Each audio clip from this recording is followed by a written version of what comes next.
Un beau jour, leur vie a changé du tout au tout.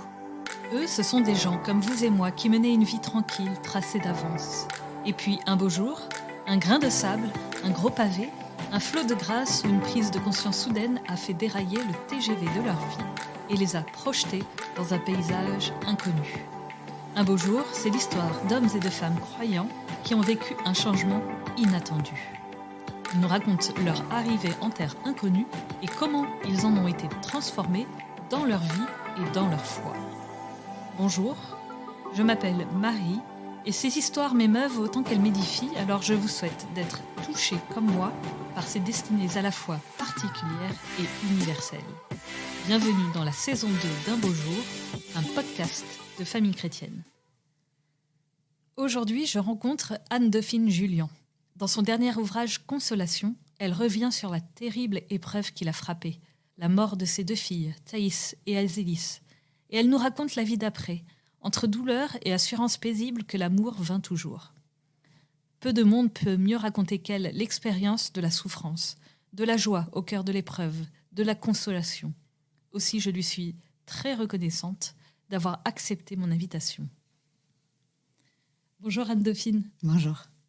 Merci d'être ici. Alors, la petite question rituelle de début de podcast, c'est quel objet avez-vous choisi pour représenter l'histoire que vous allez nous raconter ? Alors, je l'ai dans les mains parce que c'est un petit objet singulier que nous sommes beaucoup à avoir, pas forcément avec nous, mais chez nous. C'est un pot de vernis à ongles rouge écarlate, je crois même qu'il s'appelle rouge puissant. Et c'est un objet plus que symbolique, c'est un de mes essentiels, on va dire. Celui-ci, cette couleur ou une autre, peu importe, c'est sans en avoir l'air, ce petit pot de vernis est un signe de résistance pour moi. Ça a été un moment de ma vie compliqué, où mes 2 filles étaient mal en point, où je me prenais évidemment pas du tout de soin de moi, parce que je n'imaginais pas que ni avoir le temps, ni la disponibilité d'esprit, et même pas le droit de prendre soin de moi. Un jour, je suis rentrée dans la salle de bain, j'ai décidé de me faire les ongles. Et je me suis rendu compte que ça n'enlevait rien à mon malheur, mais que ça apportait une jolie touche colorée dans ma journée. Et j'ai décidé maintenant tous les jours de me faire les ongles. Effectivement, vous avez des très beaux ongles rouges puissants.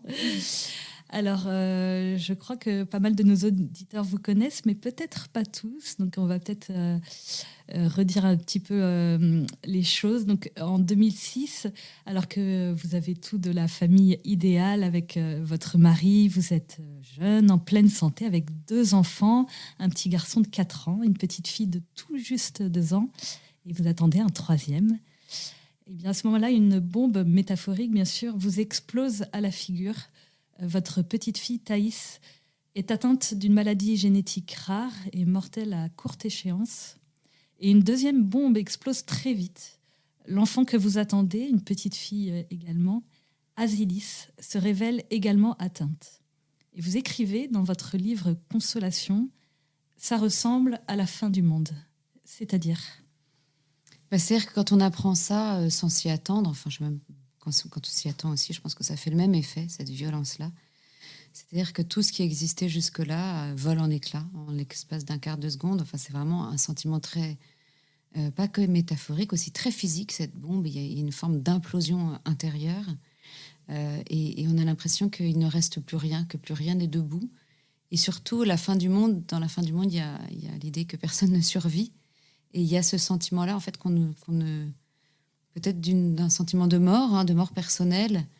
Enfin, il y a beaucoup de deuil à faire quand on apprend ce genre de pathologie, mais que personne n'en sortira vivant. Voilà, c'est un peu le sentiment que l'on a dans cette bombe qui explose et cette fin du monde. Et pourtant, ce qui est aussi étonnant que cela soit, ça n'est pas la fin du monde. Ça n'est pas la fin du monde. Le monde est toujours là, toujours debout. Il y a quelques gravats, des fracas dans notre vie, mais le monde est toujours là et petit à petit, on se remet debout pour recommencer la marche vers ce monde-là. Effectivement, je crois que la question « Comment avez-vous fait pour vous relever et avancer ?» en fait, elle ne se pose même pas parce que quand on a des petits-enfants, même malades, tous les parents qui nous écoutent le savent, on n'a pas d'autre choix que de continuer à s'en occuper parce qu'ils nous attendent, ils sont là et on ne peut pas se terrer sous la couette.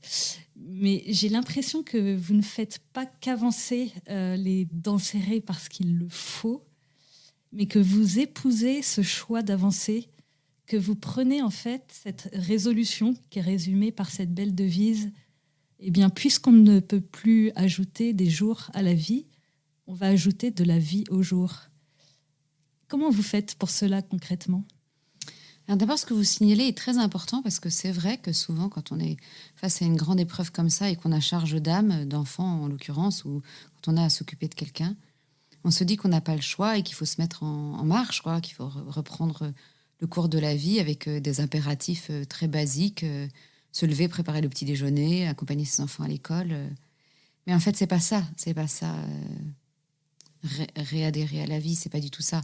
Là, tout à coup, c'est continuer à subir finalement une situation, alors que toute la démarche que nous avons entrepris, que j'ai entrepris, c'est d'essayer de consentir à cette vie-là. C'est pas seulement de l'accepter avec un certain fatalisme et de la subir, c'est d'y consentir, c'est de dire oui à cette vie en fait, c'est de dire bon ben c'est ce que je ne vais pas changer, donc je vais y adhérer. C'est vraiment ça, je trouve, enfin en tout cas le chemin moi personnellement et intimement que j'ai fait et qui me rend heureuse aujourd'hui, c'est parce que j'ai pas l'impression d'avoir subi un cataclysme, j'ai l'impression d'être restée capitaine d'une vie avec des éléments que je ne voulais pas, mais avec quand même une possibilité de choisir beaucoup de choses dans cette vie-là. Rajouter de la vie au jour, on peut d'abord imaginer que c'est rentrer dans le spectaculaire ou dans l'exceptionnel, de faire des choses incroyables chaque jour et des choses uniques. Et finalement, on s'aperçoit que rajouter des vies au jour, c'est juste vivre chaque jour. C'est juste... alors, c'est pas être conscient à chaque instant, parce que c'est absolument impossible d'être là, vivant et de profiter. Non, ça, on n'a pas cette capacité-là. On peut de temps en temps se dire, tiens, profite, savoure cet instant, vis-le pleinement. Mais c'est d'être à ce que l'on fait et de vivre la vie comme un instant et non pas comme une succession de jours. Je crois que c'est toute la différence de conception qu'ont les adultes et les enfants. Pour les enfants, la vie est un instant qui se répète, mais il n'y a pas de notion tellement de temporalité. Je parle pour les petits, hein, après ça évolue. Alors que pour nous adultes, on a repensé la conception de la vie et on l'imagine comme une durée finalement. Cette vie n'est qu'une durée, alors que la vie n'est pas une durée, la vie est, et elle est tout de suite en fait. C'est ce que vos petites filles vous ont appris, accueillir le présent comme il se présente, avec ses joies, ses difficultés, ses peines. Je me souviens de cette anecdote que vous aviez racontée dans Deux petits pas, je crois, de Thaïs qui continuait à jouer à cache-cache alors qu'elle était clouée dans son lit, qu'elle ne pouvait quasiment plus bouger. Je ne sais plus si elle avait perdu la vue et l'ouïe à cet instant-ci. Mais elle continuait à jouer à cache-cache, quoi. C'est merveilleux. Oui, c'est une faculté d'adaptation qu'ont les enfants. Et les enfants, ils fourmillent de bonheur et ils cherchent vraiment toujours le bonheur. C'est impressionnant, un enfant. Enfin, je parle d'un enfant en bonne forme psychologique, en tout cas. Et Thaïs, je pense, a été heureuse dans sa vie si particulière. Elle est morte, elle était petite, elle avait 3 ans, 3/4. Et ça a toujours été une petite fille très espiègle, assez coquine d'ailleurs. Et c'est vrai qu'elle s'est beaucoup cachée, tant qu'elle en a eu la possibilité, elle s'est beaucoup cachée. Elle s'était même cachée une fois dans le lave-linge, ce qui nous a valu à la fois une grosse frayeur et un bon fou rire.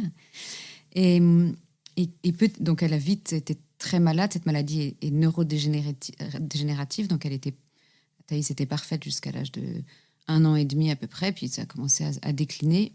Ça a décliné très vite et à 2 ans, même pas 3 ans, elle était sur son lit, sur le lit qu'elle n'a pas quitté pendant 1 an et 1 semaine.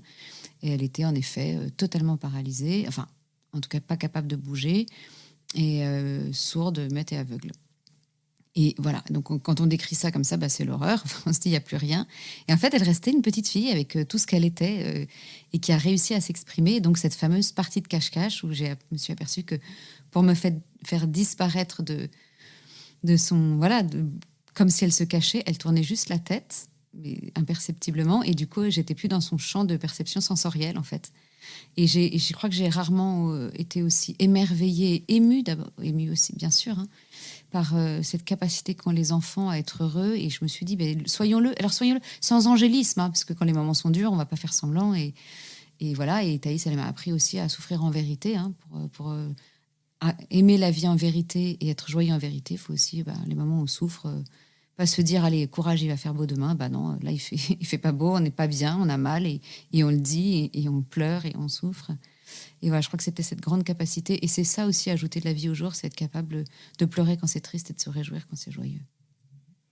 Alors, je voudrais revenir sur ce que vous avez dit un petit peu avant, sur le fait d'être maître à bord de son navire, de décider de choses.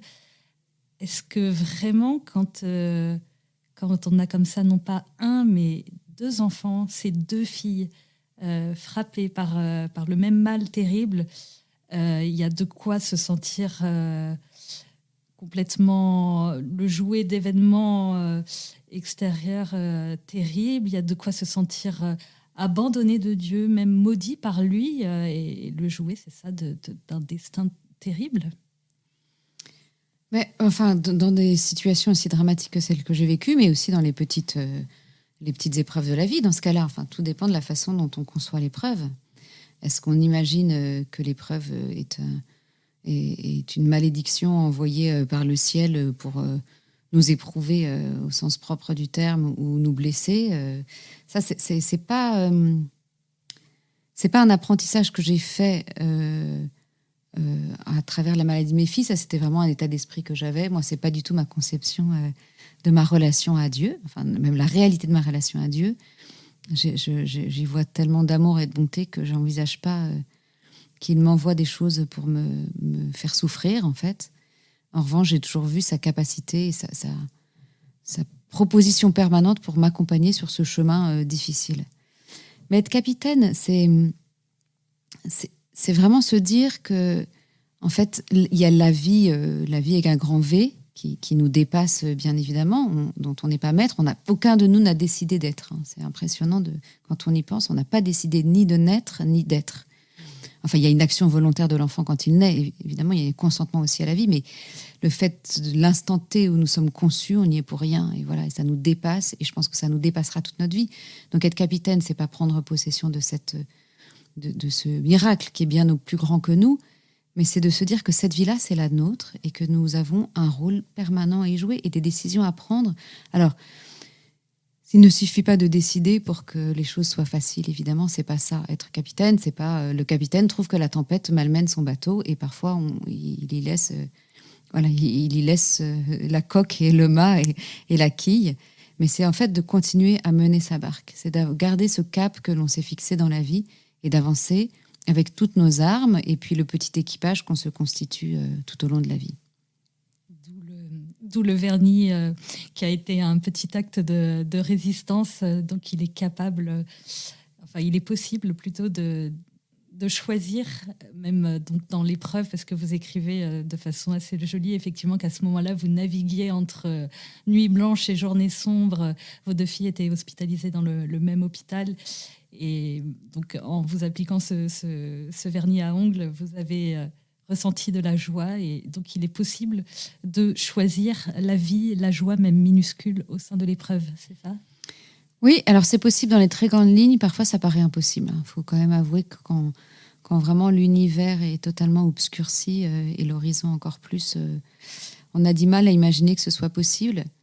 Moi, ce que j'ai trouvé très révélateur, c'est de voir à quel point les choses tiennent toujours à des petites choses. Il n'y a pas de grande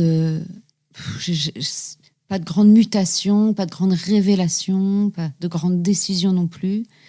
C'est vraiment une somme de petites choses, de petits actes de résistance comme ce vernis, d'un moment où on a capté une joie insidieuse, de toutes petites pépites en fait, qui font qu'on a l'impression d'être à nouveau les capitaines de notre vie. C'est plutôt ça.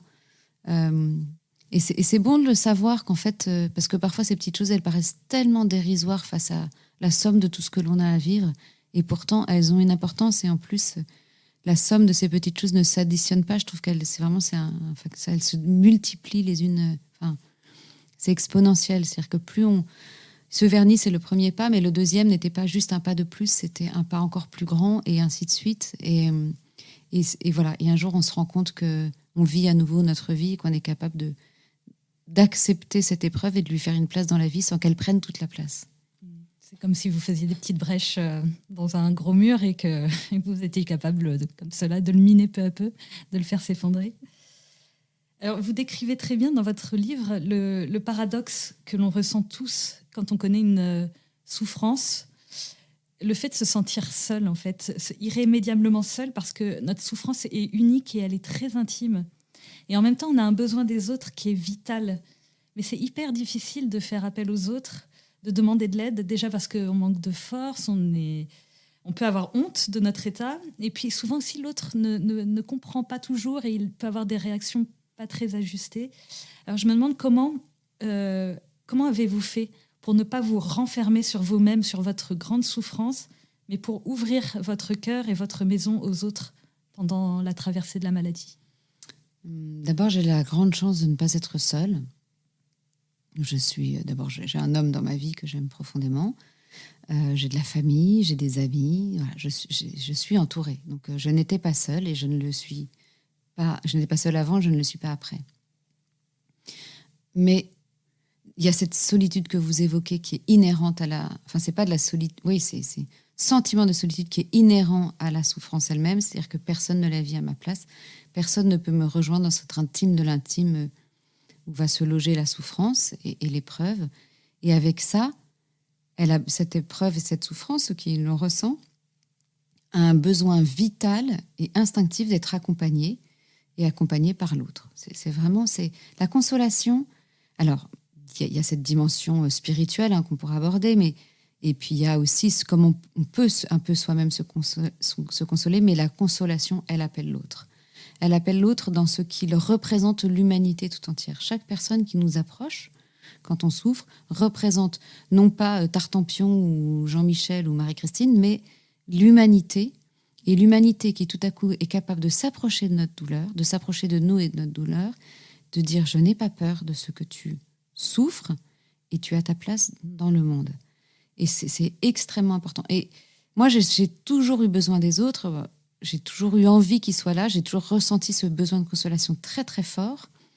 Et je me suis rendu compte souvent qu'en effet, c'est très compliqué. Enfin, c'est pas compliqué de consoler, attention. Consoler, c'est très simple. C'est très basique, mais c'est compliqué de s'approcher. Le plus difficile, c'est de s'approcher. Parce que la souffrance effraie, la souffrance nous défigure, la souffrance, on a souvent peur qu'elle soit contagieuse, bref, pour plein de choses. Et je me suis rendu compte plusieurs fois qu'au lieu de garder une posture de personne éprouvée qui attendait la consolation, eh ben, c'était aussi à moi de m'approcher de celui dont j'attendais la consolation et de lui donner quelques petites clés, non pas pour atténuer ma douleur, mais pour la rendre accessible, en tout cas. Lui dire, moi, je dis aux autres, mais j'ai besoin de toi, ou est-ce que tu peux me prendre dans tes bras? Enfin, parfois, je le dis, alors au début très difficilement et de plus en plus facilement, parce que j'ai vu combien de fois les gens étaient heureux que je donne des petites pistes pour qu'ils puissent m'accompagner. Évidemment, ce genre de souffrance, celle que je traverse, ne laisse personne indifférent. Enfin, personne ne peut s'approcher en disant « ouais, ok, bon, d'accord, t'as perdu 2 filles ou t'es éprouvé par la maladie de 2 filles ». Tout comme moi, je ne serai jamais indifférente si j'apprends un drame de quelqu'un. Je peux être sidérée, je peux être stupéfaite, je peux être effrayée ou pleine de compassion, mais ça ne laissera pas indifférent. Donc, c'est ça là-bas, c'est de se dire, l'autre en face, évidemment, n'en a pas rien à faire, mais il ne sait pas comment faire. Et parfois, c'est à celui qui souffre de tendre cette main, parce que la consolation, c'est juste une relation, c'est 2 personnes qui vont se rencontrer à travers, ou en tout cas dans la géographie de cette souffrance. Et c'est comment est-ce qu'ils peuvent se rencontrer. C'est des pas que l'on fait chacun l'un vers l'autre. C'est vrai que vous racontez dans votre livre cette anecdote d'un jour où une amie vous demande de quoi avez-vous besoin et vous lui répondez pas de moutarde. À ce moment-là, il vous manque un ingrédient de vinaigrette et vous dites oh là là, mais j'aurais jamais dû lui dire ça. Et là, l'amie vient chez vous avec un pot de moutarde et elle est toute contente en fait d'avoir pu faire ce petit geste pour vous.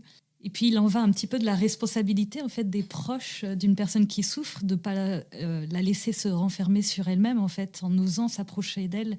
Voilà, le premier pas doit être des 2 côtés. Même si on dit des mots maladroits, même si on fait des gestes maladroits, c'est un peu votre cheval de bataille, cela, de dire la personne qui souffre n'est pas un lépreux qu'il faut fuir, surtout pas. Oui, oui, mais c'est pas quand même un réflexe que l'on a. On fuit non pas par indifférence ou par dégoût, mais on fuit parce qu'on ne sait pas quoi faire et parce qu'on a peur de mal faire. Et quand on a peur de mal faire, souvent on ne fait pas. Et moi, j'ai été extrêmement touchée et émue de ces gens qui arrivaient vers moi, des proches, hein, souvent même des très proches, les bras ballants, regardant leurs pieds, en me disant « je ne sais pas quoi te dire ». Je trouve que c'est beau, en fait. C'est plein d'humilité, c'est plein de simplicité. C'est de dire, j'arrive aussi avec ma fragilité. Je ne suis pas le magicien qui, d'un coup de baguette magique, va te débarrasser de ta souffrance.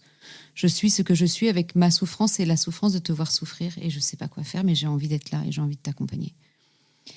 Si on a conscience que la consolation, c'est cette relation, c'est ces deux cœurs qui se rencontrent, et non pas, en effet, une formule magique qui va être appliquée et qui va gommer la souffrance.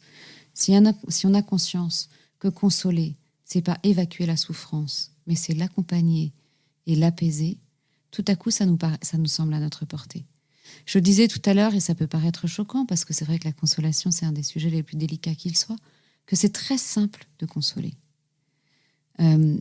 C'est très simple parce que ça n'attend pas. Il n'y a aucune phrase qui va consoler à vie. Il n'y a pas. Mais c'est une somme de petites choses et c'est ce qu'est l'autre. C'est ce qu'est l'autre et ce qu'il apporte à cet instant-là. C'est ça. Ça peut être autant je ne sais pas quoi dire qu'une simple caresse. Je me rappelle, moi, un jour, je pleurais dans la rue. Voilà, je pleurais dans la rue parce que tout d'un coup, j'ai été submergée par ma peine. Il y a quelqu'un qui s'est approché de moi, qui ne me connaissait pas, évidemment, qui a juste vu une femme pleurer. Et qui bon, c'est à l'époque on avait sans Covid, on pouvait se toucher physiquement, et qui m'a juste fait une petite caresse sur le bras. C'était un hiver, j'avais un gros manteau et tout, mais j'ai senti quand même ce contact s'établir et ça m'a recentré dans la vie. C'était vraiment une invitation que je sentais de cette personne, de cet inconnu, à me dire je comprends ta douleur. C'est ça en fait, c'est dire je suis là à portée de ta souffrance et je vais l'accompagner et tu seras pas seul pour la vivre. C'est tout simplement ça, la consolation. Quand on se dit ça en tête, tout à coup, on imagine que c'est accessible, ce qui auparavant ne nous paraissait vraiment insurmontable. Tout à coup, on se dit, si, en fait, je peux y aller avec ce que je suis, et c'est pas grave si je dis mal, et c'est pas grave si je fais mal. Quand on sent une bonne volonté pour consoler, moi, évidemment, j'ai des gens qui se sont approchés de moi, qui m'ont dit des boulettes, enfin, des grandes maladresses. Et j'en ai retenu aucune, enfin, si, je les ai en mémoire, mais je n'en veux à personne, parce que j'ai senti tellement de volonté de bien faire et d'être là, que c'était ça le plus important.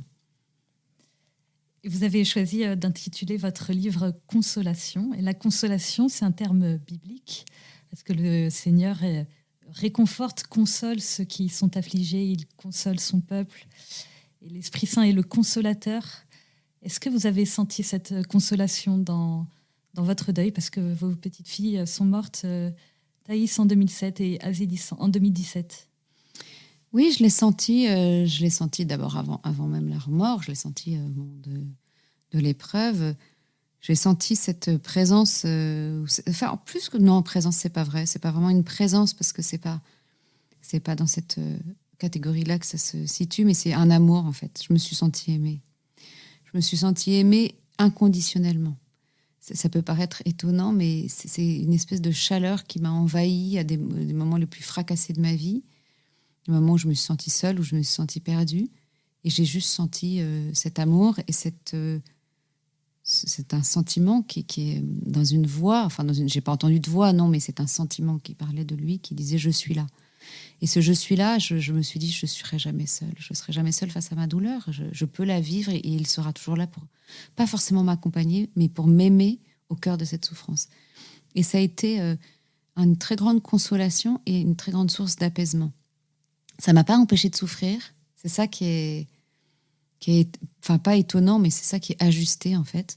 Ça ne m'a pas du tout, ça n'a pas séché mes larmes hein, quand j'ai senti vraiment cet amour de Dieu m'envahir. Je n'ai pas arrêté de pleurer, mais mes larmes se sont chargées d'une douceur en fait, et de cette confiance de se dire je peux souffrir, je n'ai pas peur de souffrir parce que quoi qu'il arrive, il m'aimera. Vous n'avez jamais, du coup, ressenti de colère envers Dieu, en fait. Jamais, vous n'avez jamais cessé de croire et d'espérer en lui. Alors jamais, je n'aime pas les jamais et les toujours, hein, parce que c'est très catégorique et ça serait faux de dire jamais. Enfin, j'ai pas ressenti de colère envers Dieu parce que j'ai pas cherché de coupable. Je me suis pas dit que c'était lui qui m'envoyait un truc, mais j'ai été en colère. J'ai gueulé.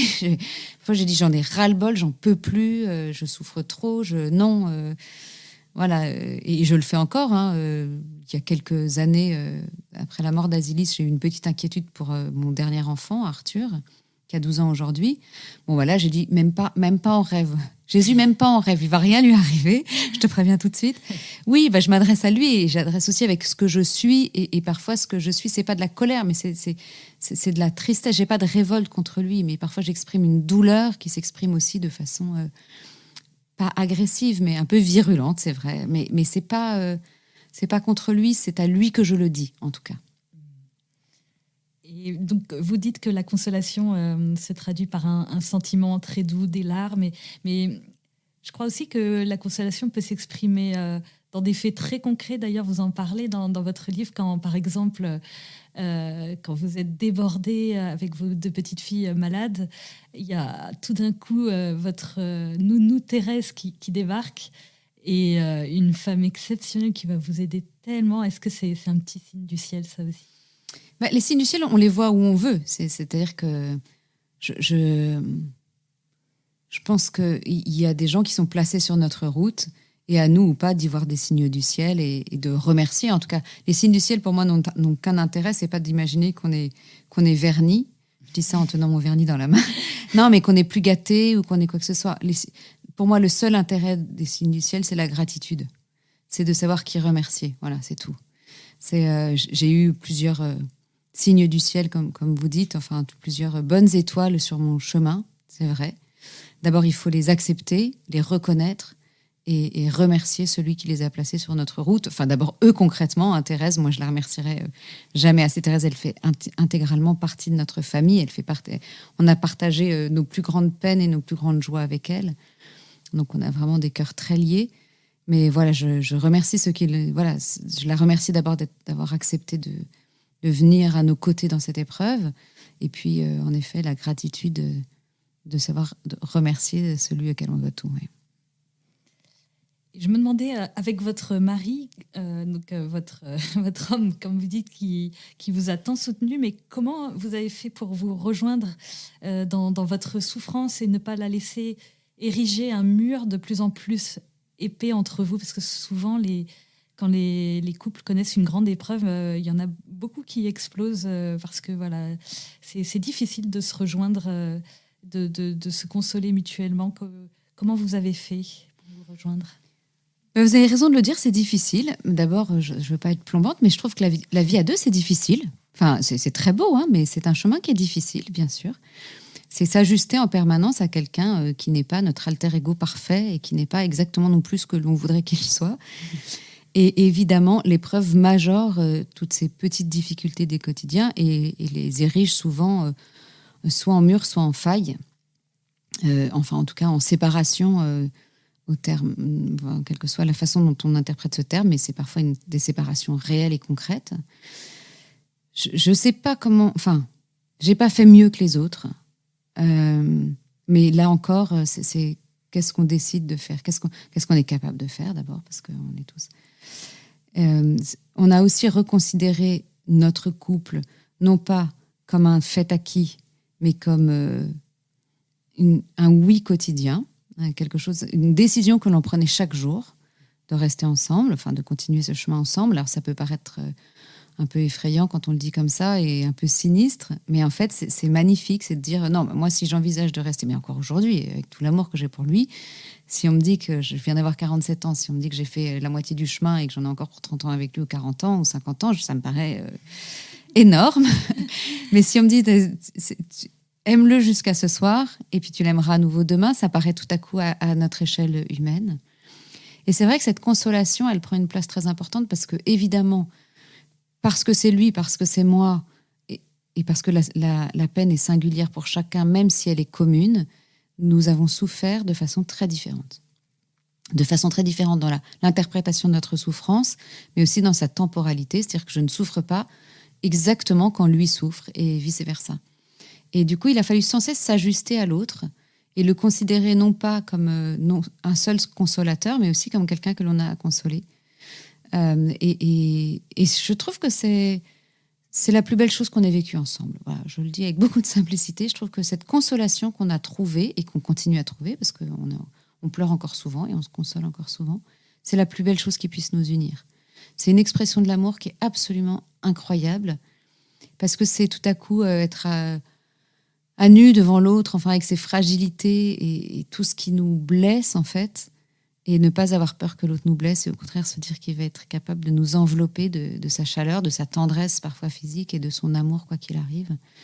C'est vraiment une expérience magnifique, et je crois que c'est ce qui nous a fait le plus grandir. On nous demande souvent, on nous dit souvent, on nous demande pas, mais on nous dit vous de toute façon vous êtes un couple infaillible parce que vous avez souffert la mort de vos filles ensemble. On n'est pas un couple infaillible, d'abord, ça c'est sûr. Mais je pense que ce qui nous rend fort, c'est pas d'avoir vécu la mort de nos filles ensemble, c'est de nous être consolés mutuellement. Vous évoquez cette temporalité qui est importante, qui est une succession d'instants, mais voilà, qui aussi peut-être, je sais pas, atténue les choses au fil de son écoulement. Est-ce que le temps fait son œuvre ? À quel moment votre deuil a-t-il pris fin ? Ah ben, je sais pas, c'est pas fini. Mon deuil n'a pas pris fin. Non, je suis très mal à l'aise avec ce terme de fin de deuil. Alors ici, il y a certainement, et je trouve ça très intéressant, des données psychologiques très tangibles qui vont décrypter le deuil et ses différentes étapes. Mais le sentiment du deuil, je pense que, moi, je l'aurai toute ma vie. Je me sentirai toute ma vie en deuil, en manque, en noir de mes filles, quoi. Enfin, de ce qu'elles manquent à ma vie quotidiennement, c'est évident. Le temps fait son œuvre, le temps fait juste ce qu'il a à faire, c'est effacer, atténuer, mais il ne console absolument pas. La consolation n'est jamais passive, jamais. Le temps est passif, il agit, les choses s'effacent parce que nous avons une mémoire qui est faillible, quelle que soit la mémoire, même olfactive, même tout ça, elle est faillible, et donc du coup, plus la date qui nous sépare de l'épreuve, si c'est un décès ou autre chose, si c'est autre chose, plus cette date-là s'éloigne, moins les souvenirs sont vivaces, et du coup, on imagine que la peine l'est aussi. La peine est moins quotidienne, c'est vrai, et c'est en ça que le temps agit. Mais en revanche, moi, quand j'ai mal, quand je souffre de l'absence de mes filles, je souffre avec la même acuité, la même détresse qu'à l'instant de leur mort. Enfin, à l'instant, dans les jours qui ont suivi leur mort, en tout cas. C'est d'une violence comparable, en tout cas. Elle n'efface pas cette mémoire-là de ce que l'on a ressenti et de ce que l'on ressent encore, parce que l'amour reste là, et que c'est cet amour qui fait qu'on continue à souffrir. Donc, je me méfie beaucoup du temps. Je trouve qu'en effet, il va adoucir quelque chose, mais il console jamais rien. Il ne faut pas compter sur le temps, et souvent... j'ai accompagné récemment une amie qui a vécu une épreuve d'un autre genre, mais compliquée. Et elle me disait, le temps va me consoler. Je dis, non, compte pas sur le temps, compte plutôt sur nous. Et ne laisse personne s'approcher en disant, le temps te consolera. C'est de notre responsabilité de te consoler, et c'est pas celle du temps. Vous écrivez, la douleur m'habite de la tête aux pieds. Elle fait désormais partie de ce que je suis. Voilà, c'est ce que vous venez de dire. Mais est-ce que vous êtes heureuse aujourd'hui ? Oui, je suis heureuse à l'instant T. Je suis heureuse, j'ai aucune raison d'être malheureuse en face de vous, là. En fait, je suis heureuse, non pas... Oui, je suis heureuse, il y a des moments où je suis heureuse, il y a des moments où je suis triste, mais je connais un vrai bonheur. En fait, je connais le bonheur de la vie avec ce sentiment assez étonnant que je n'aurais pas cru imaginable, c'est de réaliser que le bonheur et la souffrance sont compatibles. Ils ne partagent pas le même instant. C'est-à-dire que je ne vais pas être heureuse et souffrir en même temps, mais ils peuvent cohabiter tous les deux dans mon cœur quand la souffrance est apaisée. Le pire ennemi de la souffrance, c'est la peur, et c'est les combats et les guerres que l'on mène. Mais quand on arrive à retrouver une forme de paix intérieure, on peut très bien être heureux et souffrir en même temps. C'est pas une ambivalence de sentiments, c'est vraiment une cohabitation. Et de se dire que l'épreuve n'a pas teinté tous les aspects de notre vie, mais qu'il reste encore plein de choses belles à vivre, et ne serait-ce que la vie elle-même. Quelles sont ces peurs que vous évoquez ? N'importe quelle peur, toutes les peurs de la vie, c'est les pires obstacles pour le bonheur, je trouve. Mais la peur est une cause de grande souffrance. Enfin, c'est souvent Si vous réfléchissez à ce qui vous fait peur à l'instant T, enfin moi si j'ai réfléchi, à l'instant là, j'ai pas de peur. Mais les seules peurs que j'aurais, c'est des projections d'abord dans le futur. Et c'est des choses qui peuvent, oui, me verrouiller, m'empêcher de faire des choses, m'empêcher d'être ce que je suis, ce que je veux, d'avancer. C'est souvent la peur qui entrave nos pas. Et la peur, c'est un manque de confiance aussi, c'est un manque de foi, quel que soit ce que l'on met derrière ce terme foi. Et si on avance avec cette confiance dans la vie, cette confiance que la souffrance ne va pas non plus nous terrasser, tout à coup, voilà, on a cette paix qui nous gagne et cette peur qui s'échappe. En quoi cette épreuve vous a-t-elle transformée ? Elle m'a à la fois transformée et pas transformée, parce que je suis la femme que j'ai toujours été. Je suis restée la même à plein d'égards. Je pense qu'elle m'a fait vraiment prendre conscience de l'importance de l'autre, des autres dans nos vies. Dans un monde qui est assez individualiste, et je pense que je l'étais également. Et c'est en ça qu'elle me dit, j'ai besoin des autres, et ce besoin, c'est la plus belle chose que l'on puisse avoir, c'est cette dépendance aux autres. Cette façon que l'on a d'être tous connectés, finalement. C'est pas anodin qu'on vive tous, on vit pas les uns à côté des autres, on vit ensemble. Et je crois que c'est cet ensemble qui m'a vraiment bien fait avancer. Et puis je pense que oui, cette épreuve m'a appris certainement la souffrance, et j'aurais préféré m'en passer. Mais toute la vie nous apprend la souffrance d'une façon ou d'une autre. Mais elle m'a aussi appris cette consolation, cette façon dont on a d'être rejoint, d'être habité d'une grande paix, d'une grande tranquillité intérieure. Et je crois que c'est ce qui m'a le plus transformée. Aujourd'hui, je me sens en paix, en fait. Je ne sais pas si je l'étais avant, je ne me posais pas la question, mais aujourd'hui, je peux dire très simplement que je suis en paix. Alors, les petites questions de la fin, c'est toujours les mêmes. La première, quel conseil donneriez-vous à quelqu'un qui se trouve dans le dur de l'épreuve que vous avez traversée ? D'abord, de le vivre en toute simplicité, de vivre les choses comme il les ressent. Et si jamais c'est le dur et que c'est le temps des larmes, c'est le temps des larmes. Et puis, il y a bien sûr ce repli sur soi qu'on évoquait, qui est très instinctif. Pas toujours lutter contre, parce que c'est aussi ce que nous dit notre corps et notre cœur. Mais essayer au maximum de se rapprocher des autres, et parfois de tendre cette main quand l'autre n'est pas capable de s'approcher. Est-ce qu'il y a un livre qui vous a rejoint dans votre épreuve, qui vous a aidé à la traverser, que vous voulez nous recommander ? Alors, je n'ai pas un livre en particulier, parce que c'est pas j'ai pas lu un livre qui m'a changé pendant cette épreuve. D'abord, je vais vous dire, pendant l'épreuve, j'ai pas beaucoup lu. Enfin, je parle de la période vraiment difficile de la maladie de Thaïs. J'ai pas eu beaucoup le temps de lire. Mais j'ai envie quand même de citer plus qu'un un livre, un auteur, c'est François Cheng. Moi, j'ai lu avec beaucoup de délectation, d'intérêt, tous les livres de François Cheng. 5 méditations sur la mort, évidemment, qui m'a beaucoup aidée. Et peut-être plus encore 5 méditations sur l'amour ou de l'âme. En soi, je n'ai pas envie de conseiller un seul livre, parce que ça serait moi calquer ce que j'ai ressenti, et ce qui n'est pas forcément ce dont la personne en face aura besoin. Mais je trouve que dans ces moments-là où la vie nous fracasse, lire du beau, parce que François Cheng, c'est beau. Avant d'être profond, c'est profondément beau, c'est une belle écriture. J'ai trouvé que tout ce qui était beau, mais que ce soit la musique, la littérature, l'art en général, ou quel que soit, ce qui est beau nous repose. Moi, ça m'a toujours fait du bien de me tourner vers le beau quand j'allais mal. La contemplation, ça peut être un beau paysage aussi. Tout ce que l'on trouve beau. Je vous ai demandé de venir avec votre prière préférée. Quelle est-elle ? Pourquoi l'avoir choisie, et pouvez-vous nous la lire ? Je n'ai pas de prière préférée, parce que dans la vie, j'ai rarement de préférence, parce que je n'ai pas de choses définitives, mais c'est cette prière quand même qui m'a bien accompagnée, comme beaucoup d'ailleurs de prières de Sainte Thérèse de Lisieux, parce que j'aime sa simplicité, ce cœur pur qui s'adresse à Dieu avec amour, et en assumant cet amour amoureux presque de Dieu. Je trouve ça magnifique. Et voici la prière que j'ai choisie. Ma vie n'est qu'un instant, une heure passagère. Ma vie n'est qu'un seul jour qui m'échappe et qui fuit. Tu le sais, ô mon Dieu, pour t'aimer sur la terre, je n'ai rien qu'aujourd'hui. Ô je t'aime, Jésus, Vers toi mon âme aspire. Pour un jour seulement, reste mon doux appui. Viens régner dans mon cœur, donne-moi ton sourire, rien que pour aujourd'hui. Que m'importe, Seigneur, si l'avenir est sombre. Te prier pour demain, oh non, je ne le puis. Conserve mon cœur pur, couvre-moi de ton ombre, rien que pour aujourd'hui. Près de ton cœur divin, j'oublie tout ce qui passe. Je ne redoute plus les craintes de la nuit. Ah, donne-moi Jésus, dans ce cœur une place, rien que pour aujourd'hui. C'est magnifique. Qu'est-ce qu'elle vous dit, cette prière ? Rien qu'aujourd'hui.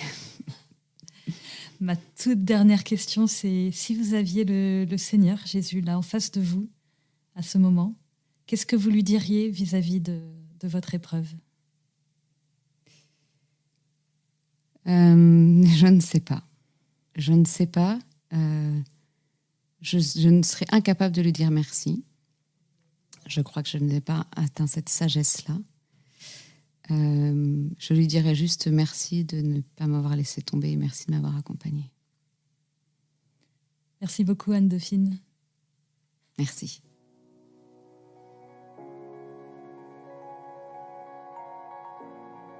Merci de nous avoir écoutés. J'étais très contente de recevoir Anne-Dauphine et cette conversation m'a beaucoup enrichie. Et vous, qu'en avez-vous pensé ?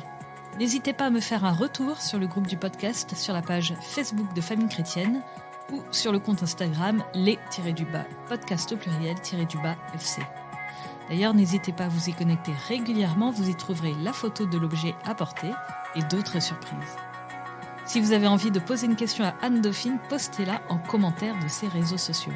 Et puis si cet épisode vous a plu, n'hésitez pas à le partager à vos amis, surtout ceux qui traversent une phase difficile. Qui sait, cela les aidera peut-être. Enfin, ceux qui nous écoutent via iTunes ou Apple Podcast, si vous pouviez mettre une note de 5 étoiles et un commentaire, cela permettrait au podcast de remonter dans les recommandations et de le faire connaître à plus de monde. Un grand merci et à bientôt.